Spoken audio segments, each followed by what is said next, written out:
What's up? How y'all doing? It's the Monger. I'd like to introduce you to my boxer's knife. What I mean by that, I mean boxers as in briefs. This is my go-to put in my pocket defensive knife to that's just sitting on the wall. I grab when I'm going outside. I'm letting the dog out 2 in the morning. Yeah, I mean, I gotta go run out to the truck. I just need something to grab. This is sitting. I've got a chalkboard that I write all the crap I gotta do on. This is on the little shelf that's on the bottom of that chalkboard, sitting right next to my bedroom door. The only reason I use this knife, the only reason that I put this knife in my pocket is for defensive purpose. I don't carry this thinking, oh, I might need to cut something. I don't, this isn't something that I ever pick up thinking that I'm going to use it in the kitchen. I'm going to go carve a piece of wood, whatever it is. You know what I mean? I don't use this knife EDC. I don't really. It's not to say that I don't carry it. Every once in a while, I do carry it. I throw it in my pocket and walk around with it during the day. But it's not one of the knives that I think of as anything really but a straight up weapon. This thing is, and it is badass for that. Closed like this, you've got multiple capabilities. It's obviously a Kubaton. You've got impact here. You've got a fist pack. You've got impact at the top as well. My preferred method is you can pull this out of your pocket, pull it out of your waistline, however you have it. Hold it if it's a little bit further back. Give a really good purchase to it to hold the blade closed with this method, but that little hook right there, and it's got all that jimping on there, and you can imagine that right there is a very aggressive impact tool. That's a very aggressive strike enhancer just in itself, and from there you can move your hand very quickly and deploy the blade, and you have an excellent grip. I mean, it's got an excellent purchase on it. I'm not gonna, there's no risk of actually losing control of the knife itself. And I've got 4 inches of handle sticking out plus a 6-inch blade. You know what I mean? That's like 10 inches of reach extension on my hand with this knife. It's got that going for it. I mean, it's very whippy, and when you hold it like this, the weight on this knife, the balance point. Let's find it. Balance point's about right there. It's about where this second hole is, right? My finger's right inside that little hole, right? So it's right there. So when you're holding it like this, it's still got a good forward motion, still got a good bit of forward weight, and it leads to an excellent slashing implement, as well as, I mean, you can just see the profile of the blade. You know that this thing is going to penetrate material very, very well. And there's a video, I can't remember the dude's name, but it's on, I'll get into what just happened there, on the Fairbairn Sykes dagger, right, which was in World War II. There was, I think it was World War II, I'm not exactly sure, but there was a compilation between the U.S. soldiers, U.S. military, and Canadian military, and they designed a knife that was, it was a just a crossguard dagger, straight up crossguard dagger, double edged, full, had a blade in profile similar to this, different grind. It was a full double grind, but similar in profile to this. And there was an old vet who was experienced actually using them, talking about them. And one of the things that he said was a method to actually using that knife wasn't to thrust the knife, it was to hold the knife firm and pull your opponent onto it. Grab them and pull them onto the blade itself. And as gruesome as that is, with something that is going to sail into soft material as easy as that blade profile, it gives you that kind of capability. You know what I mean? I'm not saying that that's the method I would ever use with this blade. I'm just saying that capability, just sailing through material like that, giving that ease of penetration is brutal. Just less force required, and it gives, it's very aggressive. If I'm going to get anything across, the one thing I really want to get across with this knife is it's very aggressive, and I like it for that fact. The actual knife itself, that's the philosophy. I'll talk about the knife itself. Fit and finish is all right. I want to say GFN handles. I'm not sure if it's GFN or Gravry. It is some sort of reinforced nylon material. Same thing with the backspacer, but you can see it's fit very well, very flush. Very nice job on the actual fitting itself. And I've taken this apart several times and put it back together, and you can see the centering is spot on.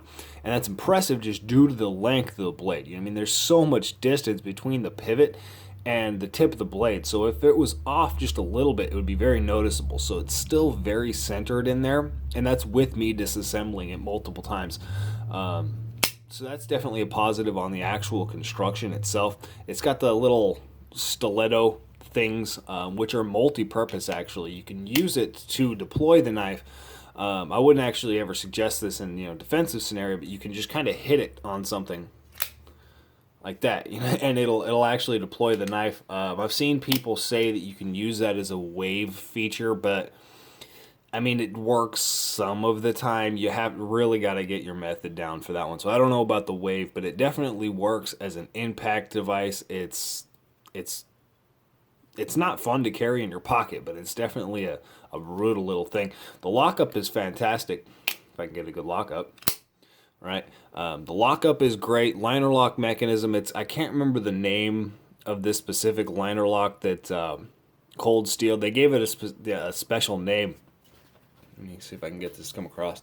It looks like you've got full contact right there. Right, it looks like there's a full contact between this little L bent L bent piece and the actual liner itself. But you really don't. The actual, if I can get this to come across here, the only contact, you see that, is the side right there.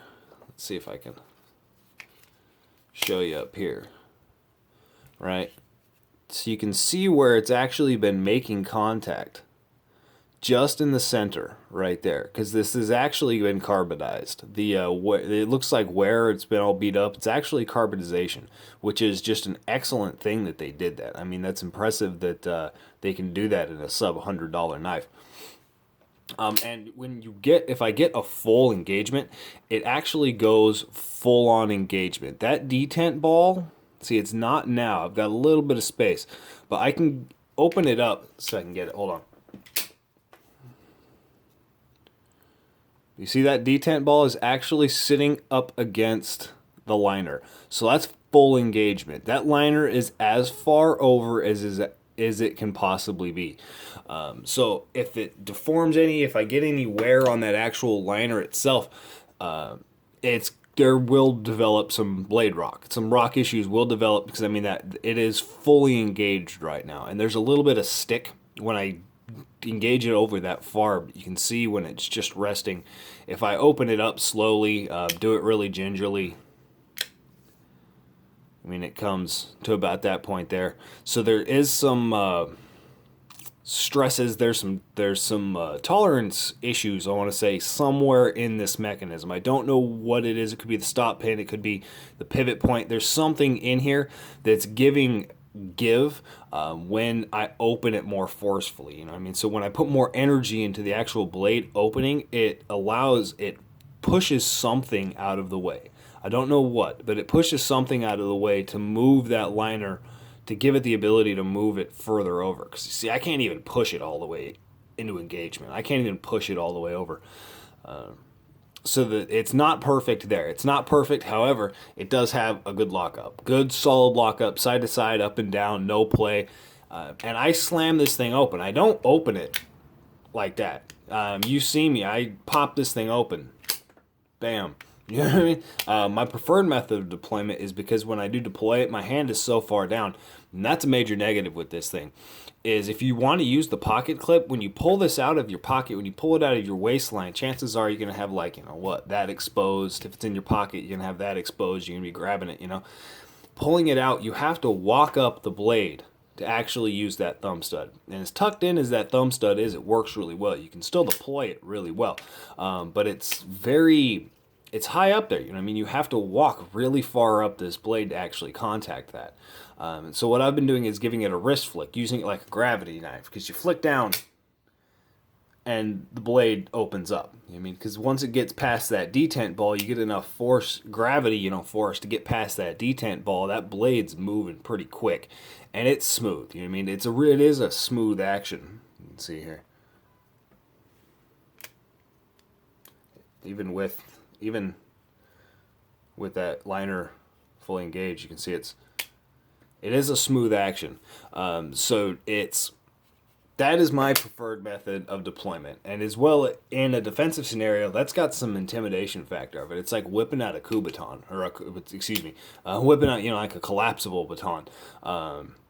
It's definitely snap, you know what I mean? And it's very reliable. I've never had that not open successfully.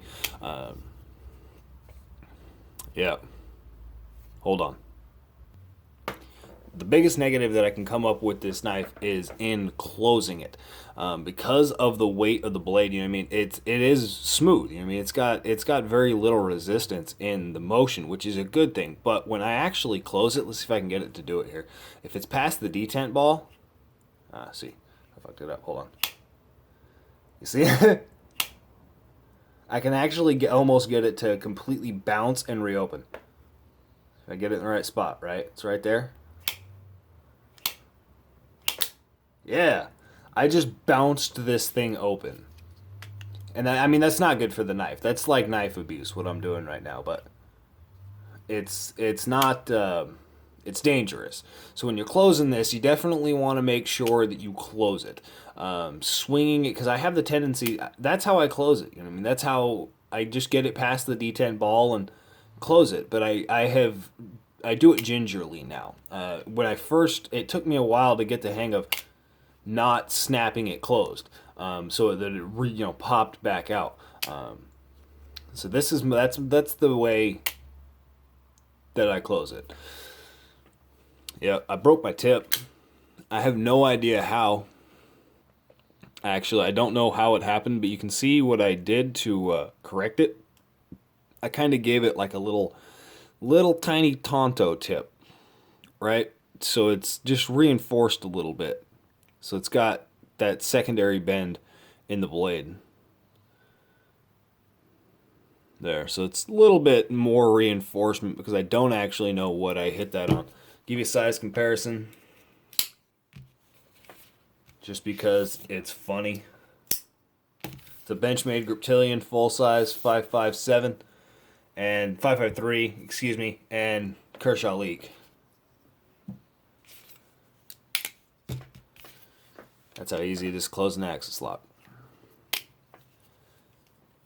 Yep. Y'all have a good one.